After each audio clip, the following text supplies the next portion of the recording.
Hello, എല്ലാവർക്കും ഷെമാസ് വേൾഡിൻ്റെ പുതിയൊരു വീഡിയോയിലേക്ക് സ്വാഗതം. നിങ്ങൾക്കറിയാം, ഓരോ വീഡിയോയും നമ്മൾ കറക്റ്റ് ഷോട്ട് ഇട്ട് കഴിഞ്ഞാൽ തൊട്ടടുത്ത ദിവസങ്ങളിൽ തന്നെ നമ്മൾ ലോങ് വീഡിയോ ഇടുന്നതായിരുന്നു. പക്ഷേ ഇപ്പോഴത്തെ ഒരു സാഹചര്യത്തിൽ കുറച്ച് ടൈമിൻ്റെ പ്രശ്നം കൊണ്ടാണ് നമ്മുടെ ലോങ് വീഡിയോകളൊക്കെ ഇത്രയും സമയം വൈകി അപ്ലോഡ് ചെയ്യുന്നത്. എത്ര സമയം വൈകിയാലും നിങ്ങൾക്കറിയാം ഞാൻ ലോങ് വീഡിയോ എല്ലാം അപ്ലോഡ് ചെയ്യുമെന്ന്. അപ്പോൾ നമുക്ക് വീഡിയോയിലേക്ക് പോയാലോ? നമുക്ക് വേണ്ടത് വെയിറ്റിംഗ് മെഷീനും ഒരു ബൗളുമാണ്. ബൗളിനെ വെയിറ്റിംഗ് മെഷീനിൽ വെച്ച് മൈനസ് ചെയ്തതിന് ശേഷം നമുക്ക് ആവശ്യമുള്ള നമ്മുടെ കണ്ടീഷണറിൻ്റെ ബേസ് ഇതിലേക്ക് ഒഴിച്ചു കൊടുക്കുകയാണ് ചെയ്യേണ്ടത്. അപ്പോൾ നിങ്ങൾക്ക് എത്രയാണോ എടുക്കേണ്ടത് അതെടുക്കാം. ഞാനിപ്പോൾ ഇവിടെ ഒരു 200 ഗ്രാമാണ് എടുക്കുന്നത്. 200 ഗ്രാം കണ്ടീഷണർ ബേസ് എടുത്തിട്ടുണ്ട്. ഇനി ഇതിനകത്തേക്ക് വേണ്ട മറ്റുള്ള ഇൻഗ്രീഡിയൻസ് എന്തൊക്കെയാണെന്ന് നോക്കാം. നമുക്കപ്പോൾ 200 ഗ്രാം കറക്റ്റ് ആയി കഴിയുമ്പോൾ എടുത്ത് മാറ്റി വെക്കാം. ഇപ്പോൾ ഏകദേശം നമുക്ക് 200 ഗ്രാം ആയിട്ടുണ്ട്. ഇനി നമുക്ക് ചെറിയൊരു ബൗൾ എടുക്കണം. അതിനകത്തേക്ക് നമുക്ക് വേണ്ടത് ആൽമണ്ട് ഓയിൽ ഒഴിക്കുക എന്നുള്ളതാണ്. ഇതിൻ്റെ കറക്റ്റ് മെഷർമെൻറ്റും കാര്യങ്ങളൊക്കെ താഴെ ടൈപ്പ് ചെയ്ത് കാണിക്കുന്നുണ്ട്. അപ്പോൾ അതെല്ലാവരും നോട്ട് ചെയ്യുക. അപ്പോൾ നമ്മൾ ആൽമണ്ട് ഓയിൽ ഒഴിച്ചു കൊടുത്ത് അതും എടുത്തതിന് ശേഷം ഇനി ഇതിനകത്തേക്ക് നമുക്ക് വേണ്ടത്, ഞാനിപ്പോൾ എടുക്കുന്നത് ഒണിയൻ സീഡ് ഓയിലാണ്. ഒണിയൻ സീഡ് ഓയിലും കറക്റ്റ് നമ്മൾ ഒഴിക്കുന്ന ഓരോ മെഷർമെൻറ്റും നിങ്ങൾ ശ്രദ്ധിക്കണം.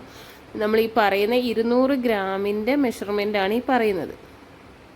നമുക്ക് വേണ്ടത് പൗഡർ ഐറ്റംസുകളാണ്. നമുക്കിപ്പം ഓണിയൻ സീഡ് ഓയിലും ഒഴിച്ച് ആൽമണ്ട് ഓയിലും ഒഴിച്ച് ഇനി പൗഡർ ഐറ്റംസ് ആണ് വേണ്ടത്. നമുക്ക് ഇതിനകത്തേക്ക് ഇനി വേണ്ടത് റോസ് പെറ്റൽസ് ഉണക്കി പൊടിച്ച പൗഡർ ഉണ്ടല്ലോ, അതാണ് വേണ്ടത്. അപ്പോൾ അത് ആവശ്യത്തിനുള്ള അളവിലെടുക്കുക. അത് കഴിഞ്ഞാൽ നമുക്ക് വേണ്ടത് ഇനി ഹിബസ്കസ് പൗഡറാണ്.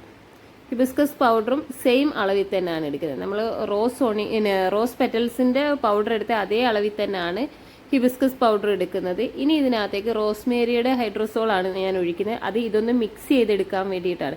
നിങ്ങൾക്കറിയാം, നമ്മുടെ ഹെയറിന് ഏറ്റവും നല്ലതാണ് റോസ്മേരി എന്നുള്ളൊരു സംഭവം. റോസ്മേരിയുടെ എസെൻഷ്യലും റോസ്മേരിയുടെ ഓയിൽ, റോസ്മേരിയുടെ വാട്ടർ, ഇതെല്ലാം നമ്മൾ മുടിക്ക് നല്ല കരുത്തും ബലവും ഒക്കെ നൽകാനും അതുപോലെ മുടി ഊരാതിരിക്കാനും മുടി കിളിക്കാനും ഒക്കെ ആയിട്ട് നമ്മൾ ഉപയോഗിക്കുന്നുണ്ട്.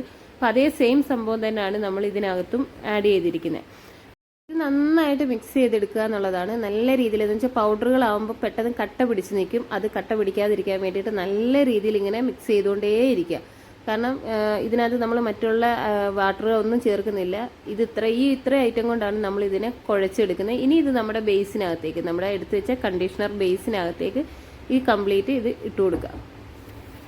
ഇതിലേക്ക് ചേർത്ത് കഴിയുമ്പോൾ 1-2 ഇളക്കി കഴിഞ്ഞാൽ മിക്സായി എന്നുള്ളത് ചിന്തിക്കരുത്. കാരണം ഇത് പൗഡറും ഈ ക്രീമും കൂടി നന്നായിട്ട് മിക്സായി വരണമെന്നുണ്ടെങ്കിൽ നമ്മൾ നല്ല രീതിയിൽ ഒരുപാട് ഇളക്കിയാൽ മാത്രമേ നമുക്കിത് ഈ ഒരു ക്രീം പരുവത്തിലായി ഇതിനെ കിട്ടത്തുള്ളൂ.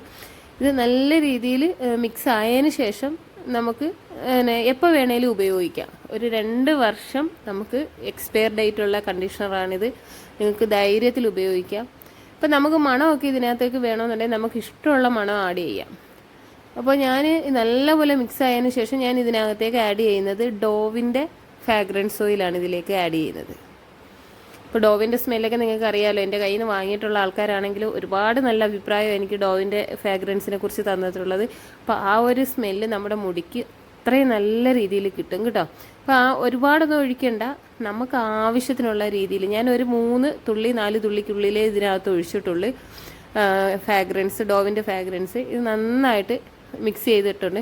ഇനി നമുക്ക് നമ്മുടെ കയ്യിൽ തന്നെ ഒന്ന് ചെറുതായിട്ടൊന്ന് പുരട്ടിയിട്ടൊന്ന് നോക്കാം ആ ഒരു ക്രീം എങ്ങനെ ഉണ്ടെന്നുള്ളത്. നല്ല സ്മൂത്തായിട്ടാണ് നിൽക്കുന്നത്. അപ്പം നമ്മുടെ മുടിയിലേക്ക് ഇത് തെറിക്കുമ്പോൾ ഉള്ള ഒരു റിസൾട്ട് ഉണ്ടല്ലോ, ഞാനിത് ഉപയോഗിച്ച് കഴിഞ്ഞിട്ട് ശേഷമാണ് ഞാനിത് പറയുന്നത്. ഞാൻ ഹെയർ നല്ല രീതിയിൽ നമ്മുടെ ആവാരമ്പൂവിൻ്റെ ഷാമ്പൂ ഇട്ട് കഴുകി കഴിഞ്ഞതിന് ശേഷം മുടി ഉണങ്ങിയിട്ട് ഈ ഒരു ഹിബസ്കസിൻ്റെ കണ്ടീഷണർ ഉപയോഗിച്ച് നോക്കി. നല്ല സോഫ്റ്റായിട്ടും നല്ല രീതിയിൽ മുടി ഇങ്ങനെ ഒന്നിലൊന്ന് തൊടാത്ത രീതിയിൽ നല്ല സ്മൂത്തായിട്ട് കിട്ടിയിട്ടുണ്ട്. നല്ല റിസൾട്ടുണ്ട്. അപ്പം ആവശ്യമുള്ളവർക്ക് പറയാം. ഫോൺ നമ്പർ ഇതിൽ ആഡ് ചെയ്യുന്നതായിരിക്കും. അതുപോലെ തന്നെ നിങ്ങൾക്ക് ആവശ്യമുള്ള എല്ലാ പ്രോഡക്റ്റും, ഹോം മെയ്ഡായിട്ടുള്ള എല്ലാ പ്രോഡക്റ്റും, അതും ഹെർബൽ പ്രോഡക്റ്റും ഒക്കെ നമ്മുടെ അടുത്ത് അവൈലബിൾ ആണ്. നമ്മുടെ നമ്പർ സേവ് ചെയ്ത് കഴിഞ്ഞാൽ നമ്മുടെ കാറ്റലോഗ് കാണാൻ പറ്റും. അപ്പോൾ നിങ്ങൾക്ക് വീഡിയോ ഇഷ്ടപ്പെടുവാണെങ്കിൽ ലൈക്കും ഷെയറും ചെയ്യാൻ മറന്നു പോകരുത്. അതുപോലെ തന്നെ സബ്സ്ക്രൈബ് ചെയ്യാതെ ആരെങ്കിലും ഈ വീഡിയോ കാണുവാണെങ്കിൽ ഒന്ന് സബ്സ്ക്രൈബ് ചെയ്യുക. അതിൻ്റെ തൊട്ടടുത്തുള്ള ബെല്ലൈക്കനും കൂടെ ഒന്ന് ഓളെന്നുള്ള ഓപ്ഷൻ എനേബിൾ ചെയ്താൽ ഞാനിടുന്ന എല്ലാ വീഡിയോയുടെയും നോട്ടിഫിക്കേഷൻ കിട്ടുന്നതായിരിക്കും. പിന്നെ ഒരുപാട് ഉപകാരമുള്ള വീഡിയോസാണ് ഞാൻ ഇതിൽ ചെയ്യുന്നത്. ഇതുപോലുള്ള ഒരുപാട് വീഡിയോസ് ഇനിയും ചെയ്യാൻ വേണ്ടിയിട്ട് നിങ്ങളുടെ ഫുൾ സപ്പോർട്ട് ഉണ്ടാവണം. അപ്പോൾ പുതിയൊരു വീഡിയോ ആയിട്ട് വരുന്നവരെ ഓക്കെ, ബൈ, താങ്ക്